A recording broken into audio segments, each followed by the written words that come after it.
국민의당 고영호 대변인입니다. 오늘 오전 현안 브리핑 하겠습니다. 최순실이 끌고 박근혜 대통령이 밀고 우병우가 길을 닦은 미얀마 K타운 사업.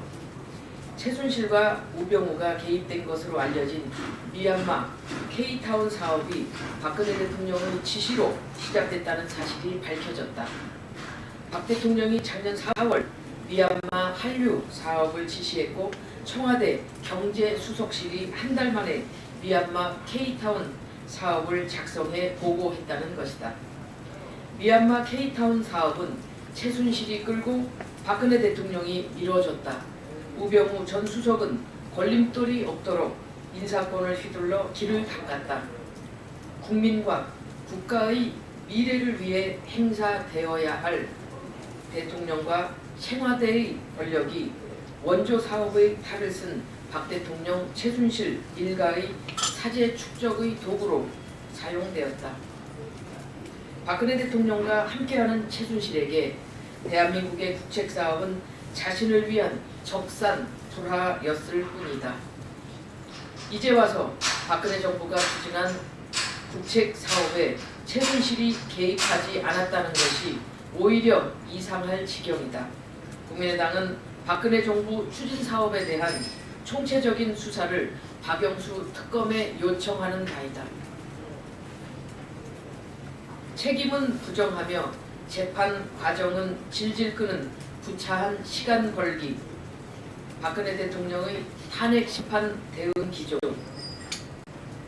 어제 헌재에서 열린 탄핵 심판 10차 변론에서 김규현 청와대 비서관은 박근혜 대통령의 세월호 참사 책임을 부인하였다.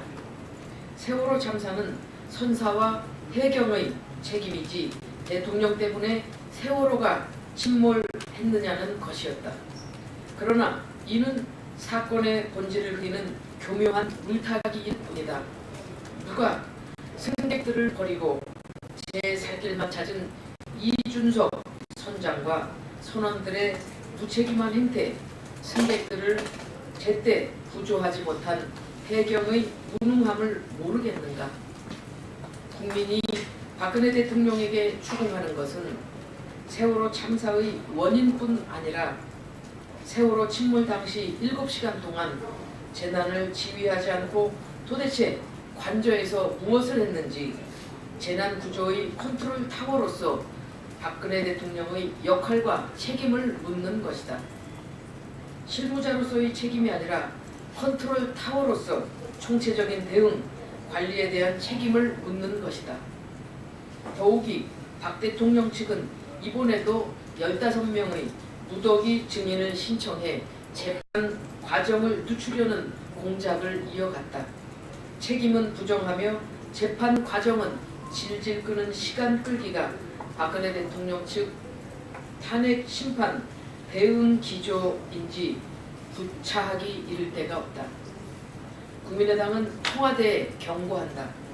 사고는 일어날 수 있지만 사고 관리에 대한 무책임한 직무유기는 용납할 수 없다. 재판을 지연시키는 구차한 시간 끌기도 용납할 수 없다. 박근혜 대통령이 직접 재판정에서 7시간 진상을 고백하라. 그 이외의 어떤 꼼수도 통하지 않을 것임을 밝힌다.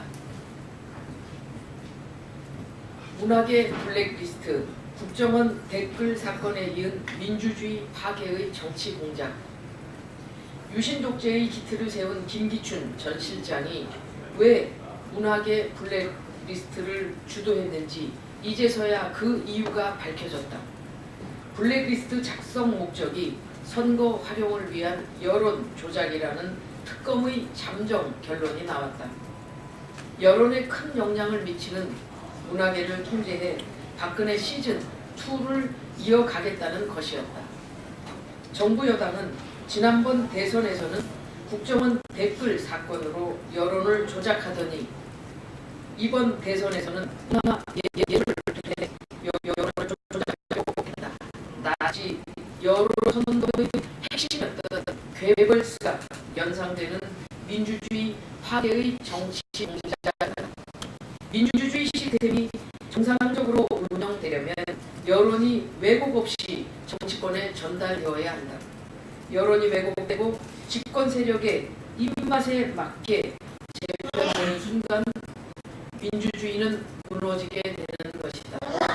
민주주의를 수호할 대통령으로서 오히려 민주주의를 농락한 박근혜 정부는 반드시 이에 책임져야 할 것이다. 국민의당은 정부와 적폐를 반드시 청산하겠다. 트럼프의 대, 중, 일, 독, 환율 전쟁 선포, 미국 보호무역에 대한 대책이 시급하다. 트럼프 미국 대통령이 어제 중국, 일본, 독일의 환율 전쟁을 선포하였다. 환율을 조작하여 미국을 착취하였다는 것이다. 그리고 어제 전 세계 경제가 출렁거렸다. 트럼프식 보호무역주의가 본격적으로 시작되는 신호탄이었기 때문이다. 이미 국내 외환시장도 어제 하루 종일 출렁거렸다. 미 달러화에 대한 원화 환율은 83일 만에 1158원선으로 최저치로 떨어졌다. 트럼프발 환율 전쟁이 우리 경제를 뒤흔들어 놓고 있는 것이다. 우리나라도 위험한 상황이다. 이미 전임 오바마 정부에서도 환율 관찰 대상국으로 지정되었고 자동차를 중심으로 한 대미 무역 흑자를 해마다 기록하고 있기 때문이다. 아직 트럼프 대통령이 우리를 공격 대상으로 삼지 않았지만 환율, 무역 수지, 자동차 등 언제든 미국 정부가 걸고 넘어질 부분이 많은 이상 언제 공격이 시작될지 모른다. 외환시장은 물론 수출 환경까지 불안해질 가능성이 큰 만큼 정부는 외환 보유액을 충분히 쌓는 한편 중국, 독일과도 긴밀한 공조에 나서야 한다. 정부 당국은 가능한 모든 시나리오를 상정하고 컨틴전시 플랜을 마련해야 할 것이다.